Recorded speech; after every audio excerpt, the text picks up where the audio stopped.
कहते हैं भगवान के कार्य के लिए जब कोई व्यक्ति अपने घर से निकलता है तो भगवान उसकी जिम्मेदारी स्वयं ले लेते हैं। जब तक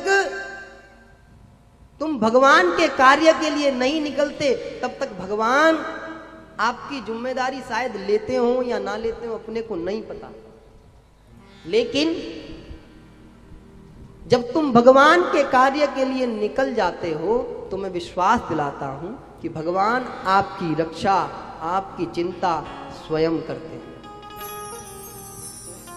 इतनी अद्भुतता है भगवान के अंदर।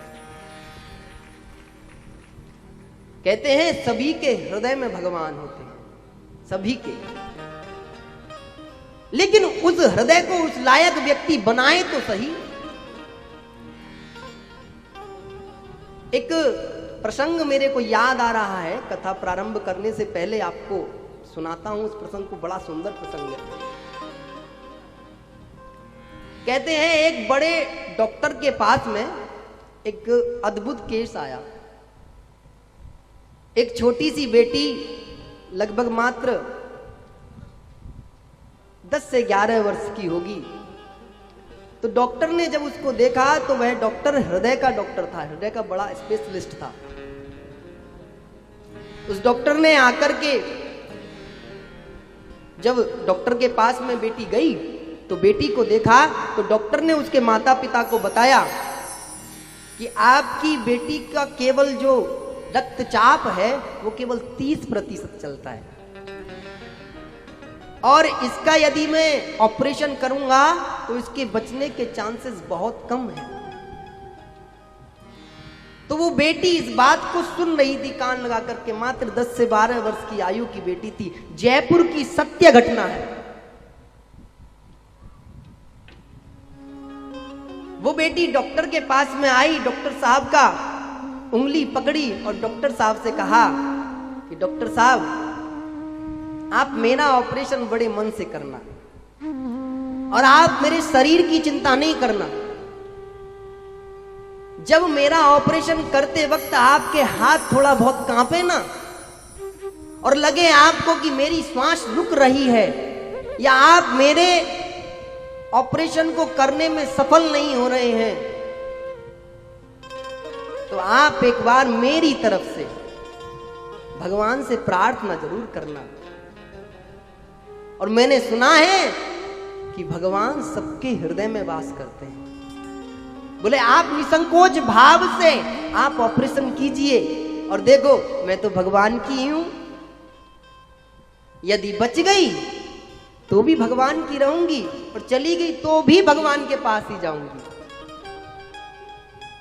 कहते हैं पुरुषों से माताएं, बेटियां बड़ी मैच्योर होती हैं। एक छोटी सी बेटी इस बात को कर रही है तो डॉक्टर साहब से बड़ी मैच्योर कंडीशन में बोलती हैं कि आपके हाथ नहीं कांपने।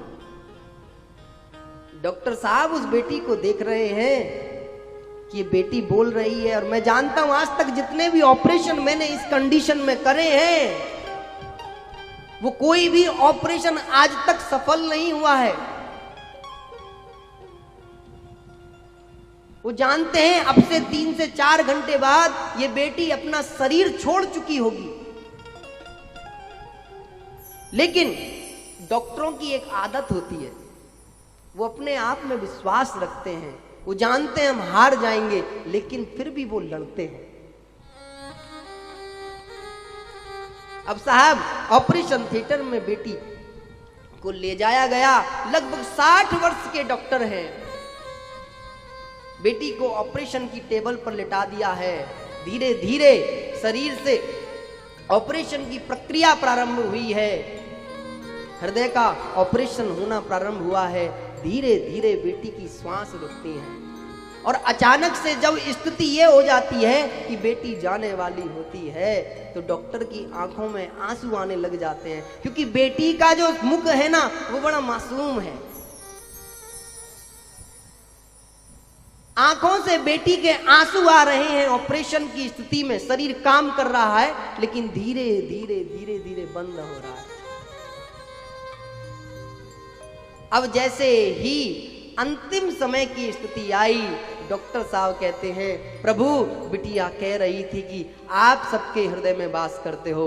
मैं कहता हूं आज तक 60 वर्ष की आयु तक मैंने गोविंद तुमसे कुछ नहीं मांगा, प्रभु मैंने तुमसे कुछ नहीं मांगा। यदि आप वाकई में मौजूद हो, वाकई में संसार में हो और वाकई में आप इस बेटी के हृदय में विराजमान हो और अपने होने का एहसास कराना चाहते हो, तो प्रभु कृपा करके इस बेटी के जीवन को बचा लीजिए। आंखों से डॉक्टर के आंसू आ रहे हैं और जैसे ही प्रभु से प्रार्थना करी है महाराज, शरीर दोबारा से रिएक्टिवेट होने लग गया है, अपने आप शरीर चलने लग गया है। भगवान ने अपने होने का एहसास प्रत्यक्ष कराया है।